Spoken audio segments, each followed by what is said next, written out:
morning, and welcome to dark and dreary, wet Winnipeg. Yep.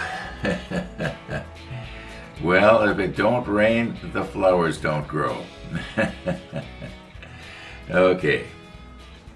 Now, in the rollback, I'm going to be talking about something that happened yesterday that was very important to me, and I was actually looking forward to something like this, but we'll talk about it in the rollback.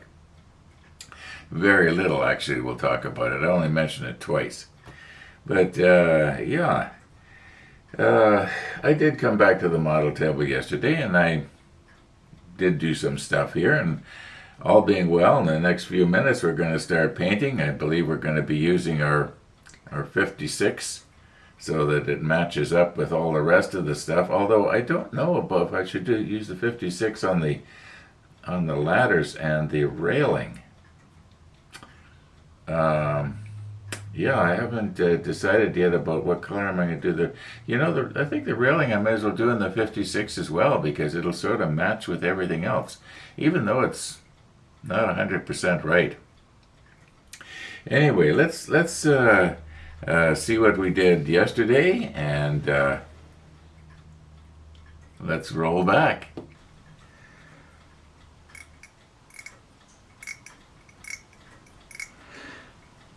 I'm pretty much continuing on from where we left off in the last episode. And I'm just trying to get a little bit of the excess flashing off of the top of these rangefinder things, or whatever, the number ones, before I brush them. And I scraped some of it off there. I have to be so careful, because I do have a recollection of trying to scrape flashing off of something like this before, and I ended up snapping off the little whatever it was. But I think I basically got it here. At least it's better than it was, and I can, even with my magnification hood here, I can just barely see the flashing. So if you can hardly see it with this thing, even normal eyesight, looking at it like this, you're not going to see it. Well, maybe I might have, way back when I was doing the Titanic and Lusitania back in the 80s. Now I know it was back in the 80s that I bought this, but I used to be able to look really, really close, really, really sharp. But then, I think I've said this before, there's lots of things that used to be. Okay, we're getting there though. I'm just going to mount this now on something, and also these number 40s. And I don't think there's anything much we can do with the 40s.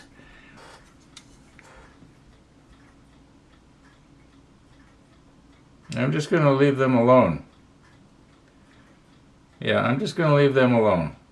Oh, and if you remember, I was wondering why there was no pin on the bottom. Well, later on, I looked at this part here, and where they have to mount, the hole is so large, the whole thing just sits in that hole. I mean, you can't go wrong. You don't need a mounting pin. The bottom of this number 40 is the mounting pin. So, okay, we've got that figured out. Anyway, I'm just going to go ahead now and put these in some kind of tweezer setup, like I've got our photo etch, and yeah. Oh, I'm back. About half an hour ago, I was watching Nigel, at least the beginning of Nigel, and he's got the Yamato. Yes, he's doing a review on the Yamato.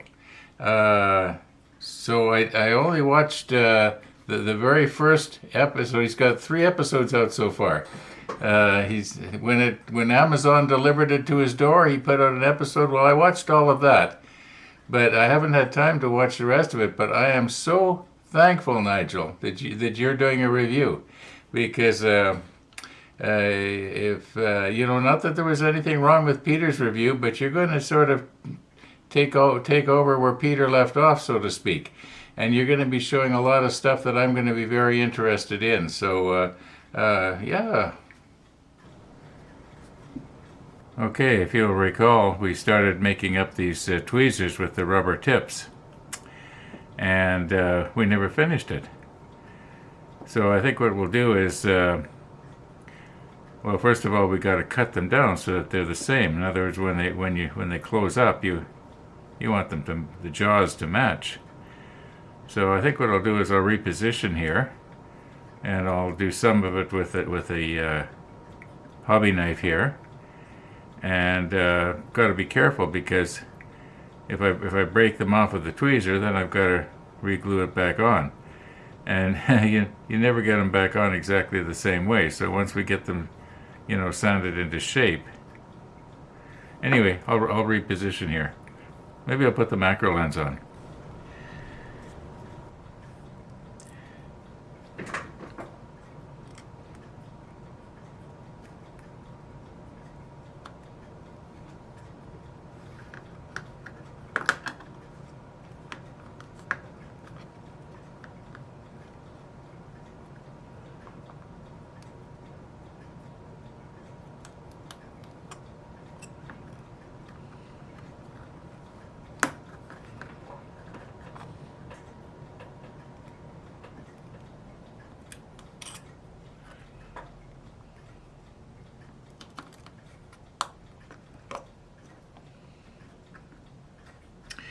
I'm not too worried about the back part here. It's around the nose of the tweezer that I want it to be.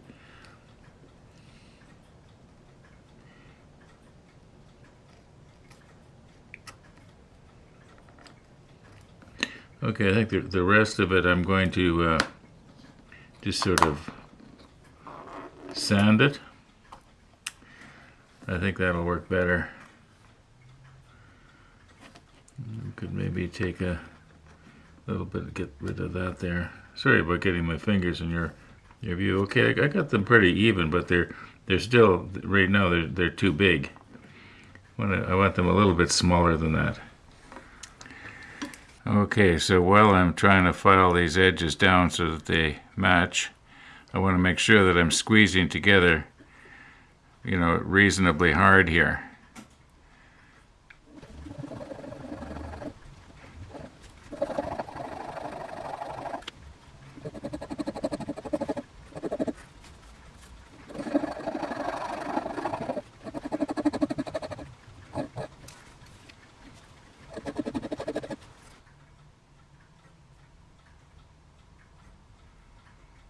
Okay, now maybe some 200 grit sandpaper.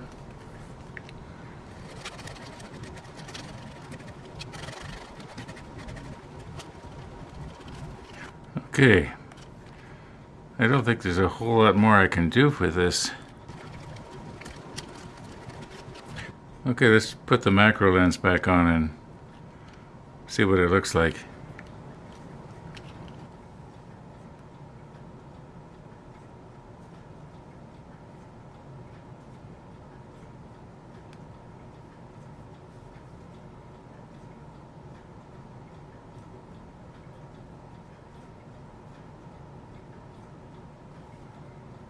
Yep, that'll do.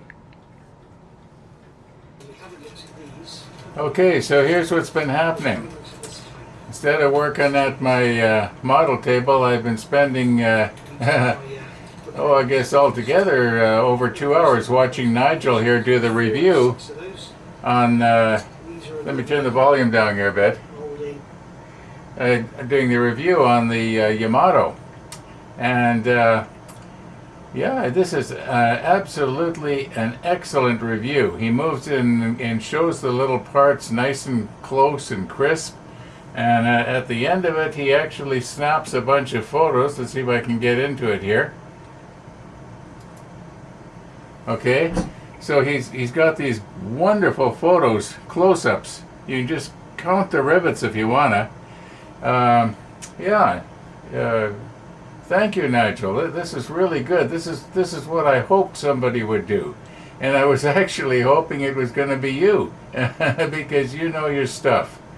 Yeah, so you know what? We're going to see you in the morning. So we'll see you in the morning. Okay, it is morning. Okay, a couple of little observations here that I just want to pass on to you. This is the jar that I had greatly thinned down for the airbrush of the 56. And I wanted to see how much was in there. So I tried to get the lid off a few minutes ago, and I just couldn't get it off. It kept slipping in my hands no matter how hard I squeezed. And now, some time ago, I had bought a big rubber silicone mat that I use on the bottom of my pizza pan. And what I did was I cut it into rounds. Some of you may remember actually having seen it. And the leftover pieces, I was feeling how sticky they were. And so I took one like this, and the other one I took like this, and I was able to get a much better grab on it. And I was able to get the lid off. Okay, second thing. This is the other one. I just shook it up. And you know how this kind of paint, or actually any kind of paint, the pigment, except maybe clear, the pigment will settle to the bottom, and over time it actually gets, it doesn't get hard, but it gets quite thick, and the sludge may not shake up right away. And I've noticed with this paint particularly, you can always tell when you've got all the sludge shaken up, because you can actually see the pigment moving around on the bottom of the jar. I'll put the macro lens on here and I'll show you what I'm talking about.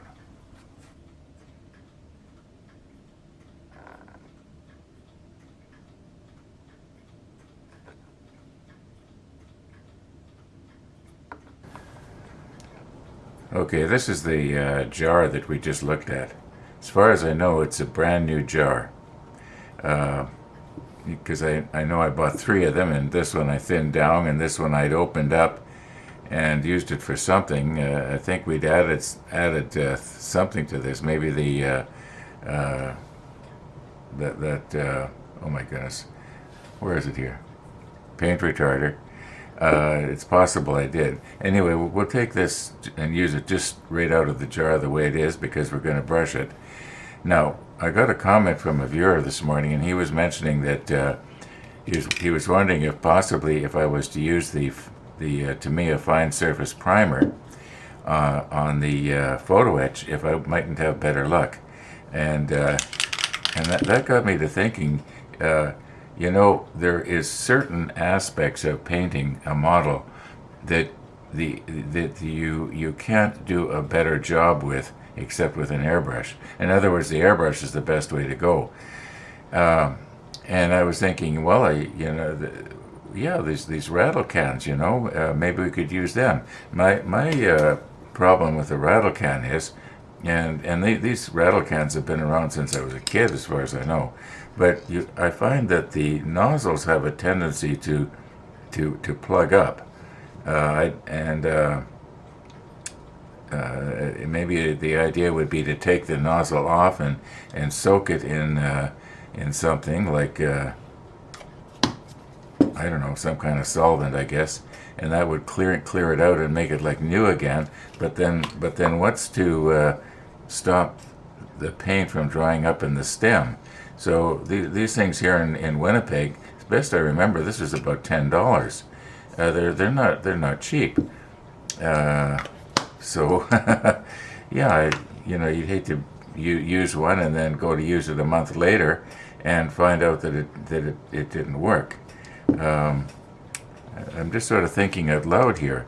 I've bad-mouthed the airbrush, but I'm not bad-mouthing the airbrush. I'm bad-mouthing me. The problem is not the airbrush. The problem is me. I just don't want to be bothered, and maybe I'm getting lazy, And I'll readily admit, and I can't emphasize this enough, the airbrush does a much better job, no question about it. Especially something where it has to get in. Like, what was I painting just the other day with the brush? Oh, that module that had the antennas on it. And I was having trouble poking that little brush in around all those antennas without accidentally bending anything. And I didn't really get it in there completely. Whereas I know from the 3 years of using an airbrush that the spray from the airbrush would have gotten in to all the little nooks and crannies that you can't get the bristles of the brush in. So there's certain things that it is just absolutely excellent for. Please don't misunderstand. I'm not bad-mouthing airbrush. Once again, the problem is me, not the airbrush. Anyway, back to the rattle cans. Is there anybody out there that just uses strictly rattle cans? And what do you do about the nozzle? Anyway, let's see what we can do here. Well, actually, in a few minutes, I have to go pick up my groceries, so we'll probably be at this maybe in a couple of hours from now. Yeah, we'll see you then.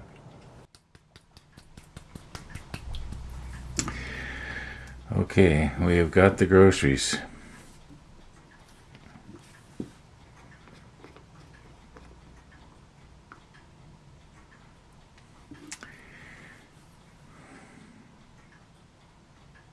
Now remember, this is the 56, and the pigment is going to have a tendency to, go right to the bottom. Now, are we going to be able to paint this and have it cover on the first coat? Probably not.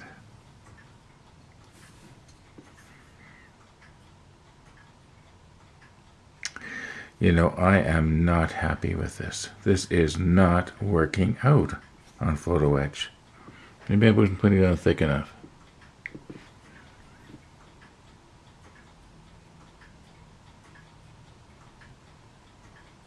Yeah, that's going better. Sort of.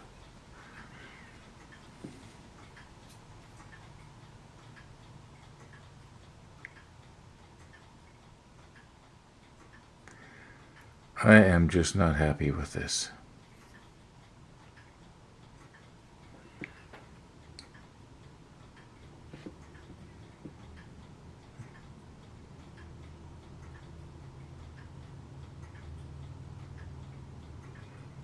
It is just not working.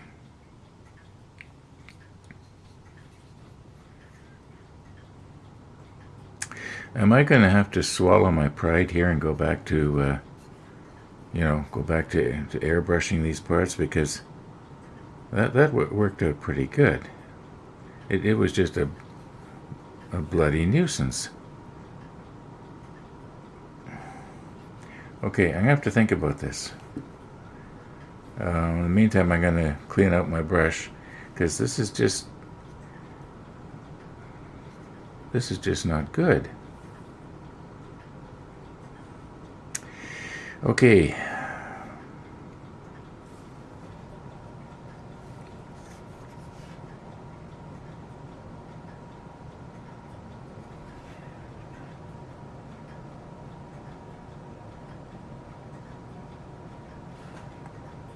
Yeah, the plastic works a little better.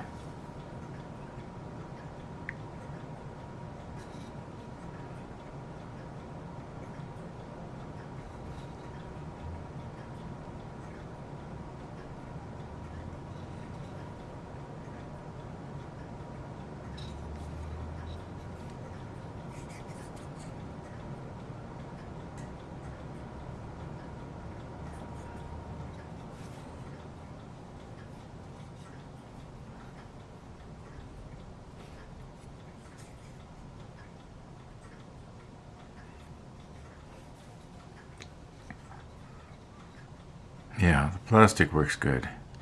Let's grab something a little bigger here.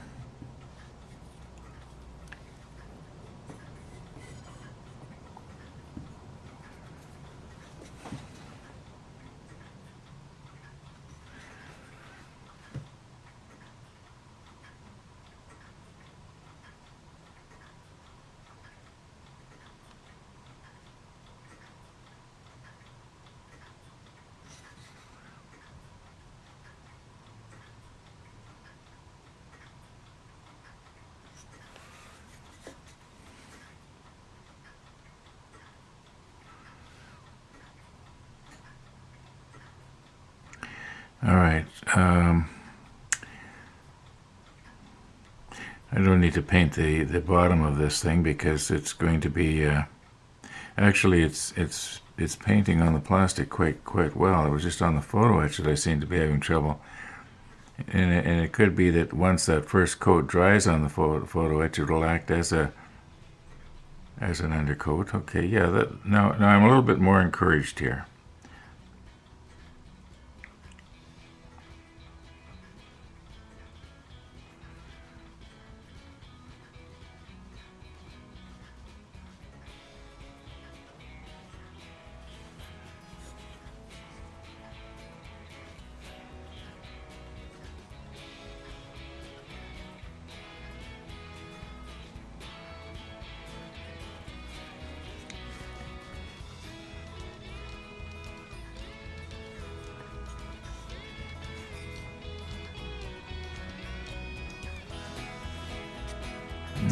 Okay, I think I got it covered.